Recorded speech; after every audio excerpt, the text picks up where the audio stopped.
সকলোকে নমস্কাৰ।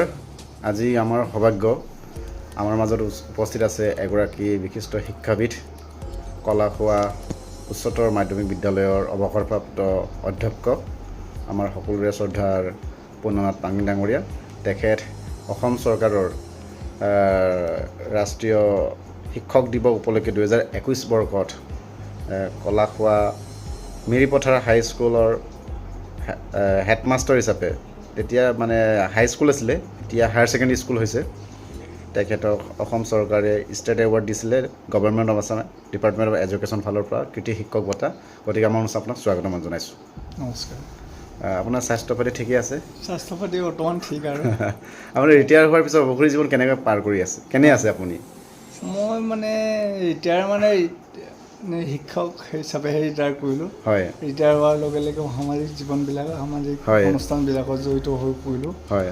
বৰ্তমান মই ভালে আছে। আঞ্চলিক দলৰ হয় মানে এটা সমষ্টিৰ নেতৃত্বত আছিলোঁ, এতিয়াও আছোঁ। হয়।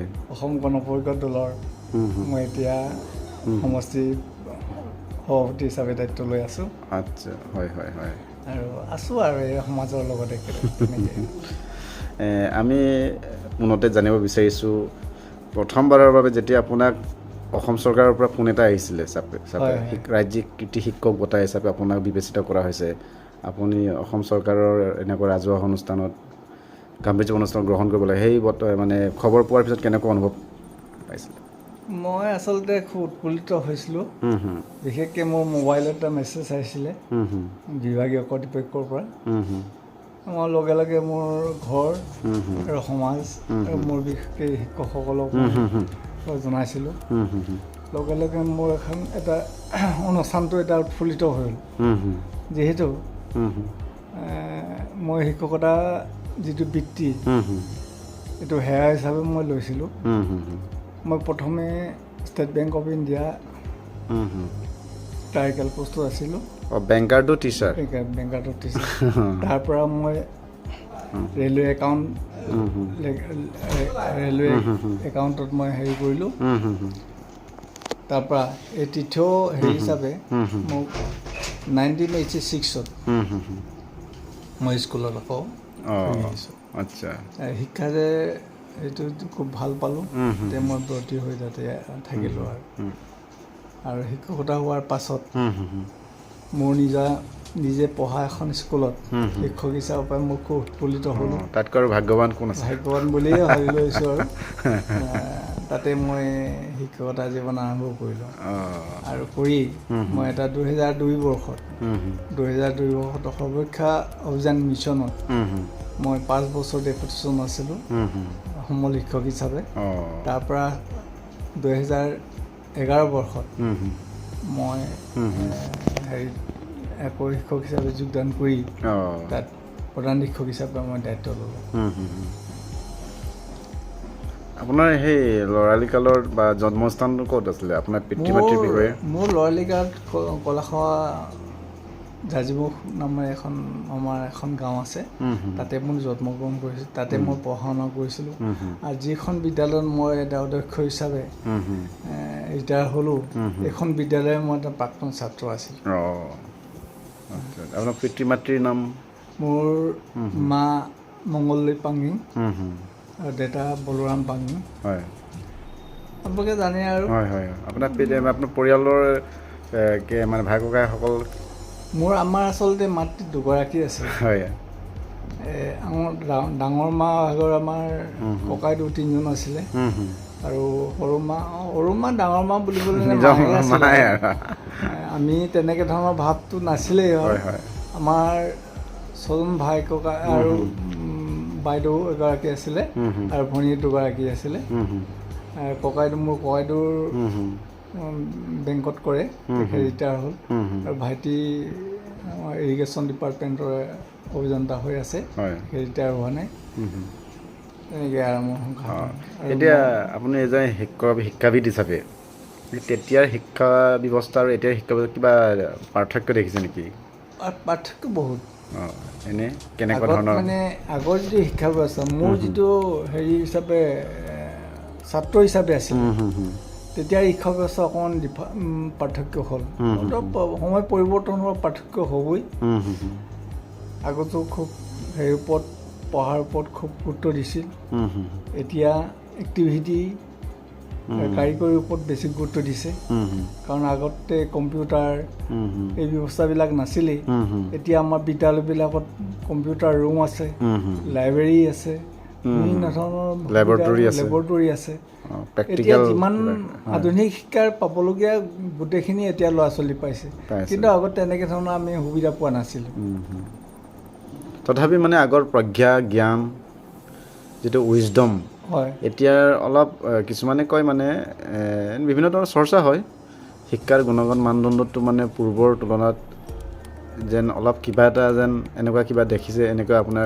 নাই আচলতে এইটো ভাবিলেহে হয় নি আগতো পঢ়িছিলে ল'ৰা ছোৱালী পঢ়ি হেৰি দিছিলে অৱশ্যে জনসংখ্যা অনুপাতে অলপতো ডিফাৰেঞ্চ হ'বই এতিয়া কাৰিকৰী শিক্ষাৰ ওপৰত বেছি গুৰুত্ব দিছে ছাত্ৰ ছাত্ৰীক আপুনি চাব আগত পঢ়া ল'ৰা ছোৱালীবিলাক এতিয়া পঢ়া ল'ৰা ছোৱালীবিলাকৰ শিক্ষাগত পুথিগত জ্ঞানটো আছে আগৰবিলাকৰ কিন্তু এতিয়া কিন্তু কাৰিকৰী শিক্ষাবিলাক ব্যৱহাৰিক জ্ঞানটো এটি বেছি বিস্তাৰ কৰিছে আপুনি এতিয়া আমাৰ যিসকল আমাৰ ভাবে মানে অসমৰ জ্বলন্ত সমস্যা যেনে নিবনুৱা সমস্যা আমাৰ ইয়াত প্ৰতি বছৰে লাখ লাখ মেধাৱী ছাত্ৰ ছাত্ৰী উত্তীৰ্ণ হৈ আছে ক্লাছ 10, 12 আৰু BA, MA বা PhD ডিগ্ৰীলৈকে বহুত সোমাই আছে সেই অনুপাতে তেওঁলোকৰ কৰ্মসংস্থাপন বা ইনকাম জেনেৰেটেড যিটো মানে কৰ্মপন্থাত কেনেকুৱা ধৰণৰ মানে আপুনি দৃষ্টিভংগী এইটো দুফাল ফালৰ হয় এটা গভৰ্ণমেণ্টেতো সুবিধা দিছে কিন্তু নিজেও সৃষ্টি কৰিব লাগিব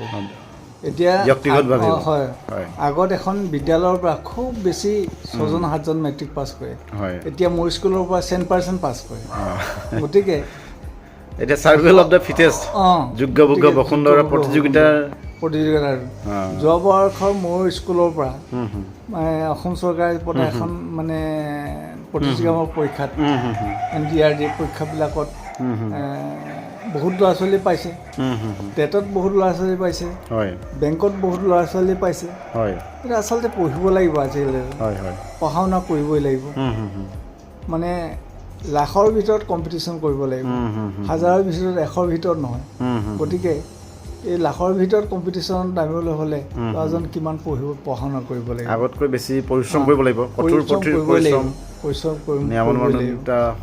নকৰিলে কিন্তু নহ'ব চাব আৰু বিভিন্ন ধৰণৰ আহিলে আছে আজিকালি পঢ়িবলৈ আপোনাৰ হেৰি কম্পিউটাৰ ডাউনলোড কৰি মোবাইলত ডাউনলোড কৰি পঢ়িব পাৰে ৰেফাৰেঞ্চ কিতাপ ডিজিটেলি বহুত অনলাইন ক্লাছ হয় পঢ়িব লাগিব ৰিচাৰ্চ ল'ৰা ছোৱালী পঢ়িব লাগিব মই তাকে কওঁ কিছুমান ল'ৰা ছোৱালীক তোমালোকে পঢ়া শুনা ভালকৈ কৰিব লাগিব আজি তুমি কোৱা নিচিনাকৈ যোগ্য বিজ্ঞ ভোগোনৰা যিজন যোগ্যতাই ভোগ কৰিব পাৰিব মোৰ কথাবিলাক অকণমান লাগি থাকে একো নাই নিশ্চিত হয় আৰু আমাৰ যিটো সমাজ ব্যৱস্থাৰ কাৰণে এতিয়া নাৰী শিক্ষা বা আমাৰ বিভিন্নজনৰ অসমৰ বিভিন্ন ক্ষেত্ৰত আমি কেনেদৰে আমি আগবঢ়াই নিব লাগিব বুলি ভাবি আপুনি শিক্ষাৰ দিশত এতিয়া মানে পূৰ্বৰ তুলনাত অৱশ্যে একো পাৰ্থক্যটো নাই পাৰ্থক্য হৈছে বহুত পৰিৱৰ্তন হৈছে আজি নাৰীক ঘৰ পাকঘৰৰ ভিতৰত সোমাই থ'ব পৰা বস্তু হৈ থকা নাই আজি নাৰী বহুত আগবাঢ়ি গ'ল আৰু আপোনাৰ সমাজৰ উন্নয়ন বা যিকোনো সামাজিক মানে উন্নয়নৰ ক্ষেত্ৰত নাৰীৰ ভূমিকা বহুত আৰু আজি নাৰীয়ে ওলাই আহিছে আপুনি ব্যৱসায় বাণিজ্যই হওক সামাজিক ক্ষেত্ৰতে হওক ৰাজনীতিয়ে হওক আপোনাৰ আগৰ তুলনাতে বহুত নাৰী বহুত আগবাঢ়িছে আপোনাৰ ভণ্টি হ'ব চাগে পুণ্যৱতী হয় পাংগিং মিলি এই আমাৰ তেখেতটো আমাক পঢ়ুৱাইছিলে তেখেত সহশিক্ষকৰ পৰা প্ৰধান শিক্ষয়িত্ৰী হৈ পিনি যেতিয়া নাৰী শিক্ষা একেবাৰে নাছিল হয় ছোৱালীক পঢ়াব নালাগে তেনেকুৱা ধৰণৰ কথাবিলাক চৰ্চা আছিলে আমাৰ সমাজ ব্যৱস্থাত আৰু কলাখোৱা অঞ্চলৰ প্ৰথম মানে মেট্ৰিকুলেট মহিলা আছিল আমাৰ বাইদেউ পুণ্যৱতী পাংগিং মিলি বাইদেউ 74 মেট্ৰিক পাছ কৰিছিলে 1974 তেখেতে আমাৰ মাজৰবাৰী চক্ৰ ছাত্ৰী নং মাজৰবাৰী প্ৰাথমিক বিদ্যালয়ত শিক্ষয়িত্ৰী হৈ প্ৰধান শিক্ষয়িত্ৰী হৈ ৰিটায়াৰ হৈছে বিয়া হওঁতে তাত তাত শিক্ষকতা কৰিলে তাতে ৰিটায়াৰ কৰিলে ঠিক আছে, আজি আমি আপোনাক এগৰাকী শিক্ষাবিদ হিচাপে আপোনাৰ পৰা কিছুমান কথা আমি থুলমূলকৈ বহুত কথা আমি জানিব পাৰিলোঁ। হয়। আৰু আপোনাৰ আৰু কিবা ক'বলগীয়া কিবা আছেনে আপোনাৰ আমাৰ আচলতে অসমৰ শৈক্ষিক দিশটো হয় হয় আমাৰ যুৱচামৰ উদ্দেশ্যে আমাৰ যিসকল বা শিক্ষাবিদে জড়িত হৈ আছে, আপুনি এইটো বহুত ৰিচৰ্চ পাৰ্চন হিচাপেও সেৱা আগবঢ়াই আহিছে। এতিয়া আমাৰ ৰাষ্ট্ৰীয় পৰ্যায়ত ফেৰ মাৰিব পৰাকৈ অসমৰ শিক্ষা ব্যৱস্থাটোক আমি কোনফালে কেনেকৈ দৃষ্টিভংগী লৈ যাব লাগে বুলি আপুনি ভাবে? আচলতে মোৰ বিদ্যালয়খন মোৰ নিজৰ কনচেপ্টেৰে মই আগবঢ়াই নিছিলোঁ। হয়। এতিয়া আপুনি গম পায় আজিকালি পৰীক্ষা ব্যৱস্থাবিলাক কিমান বেয়া হৈছে।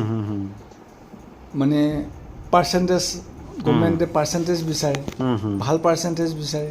তেতিয়া শিক্ষকসকলে অকণ পাৰ্চেণ্টেজ দিবলৈ গৈ অকণ বেয়া কামতো অৱলম্বন কৰিবলগীয়া হয়। মই কিন্তু এইটো কৰা নাছিলোঁ। মই ল'ৰাখিনিক কৈছিলোঁ পঢ়িবই লাগিব, পঢ়া শুনা কৰি ভালকৈ পৰীক্ষা দিবই লাগিব, তেতিয়াহে পাৰ্চেণ্টেজ পাব। আৰু মোৰ যিটো স্কুলৰ ক্লাছ পৰীক্ষা, স্কুলৰ পৰীক্ষাবিলাক খুব গুৰুত্ব দিছিলোঁ মই। হয়। খুব গুৰুত্ব দিছিলোঁ ল'ৰা ছোৱালীয়ে যাতে পঢ়িবই লাগিব। এইকাৰণে মই 100% ৰিজাল্টেৰে মই সফলতা অৰ্জন কৰিছোঁ। আৰু তিনিবাৰ মই যেতিয়া 100% সফলতা দিব পাৰিছোঁ, কমেণ্টে মোৰ ফালে চালে। আৰু বিদ্যালয়খন আগত যিমান এনৰমেণ্ট আছিলে তাতকৈ বহুত বেছি হ'ল। কাৰণ সকলো ল'ৰা ছোৱালী ভাল হোৱাটো বিচাৰে, কোৱালিটি শিক্ষাটো বিচাৰে।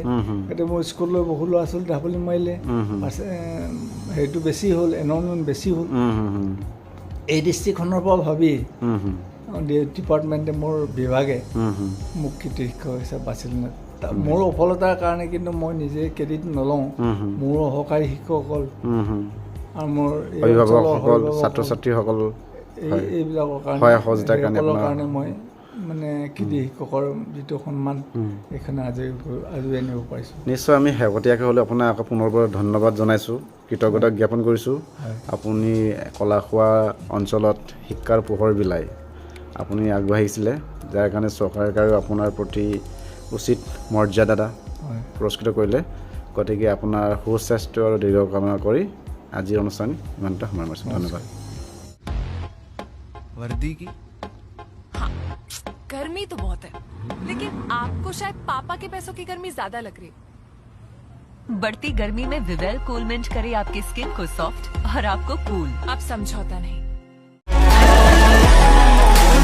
तू बस हिम्मत का घूंट लगा और डर को निकल जा,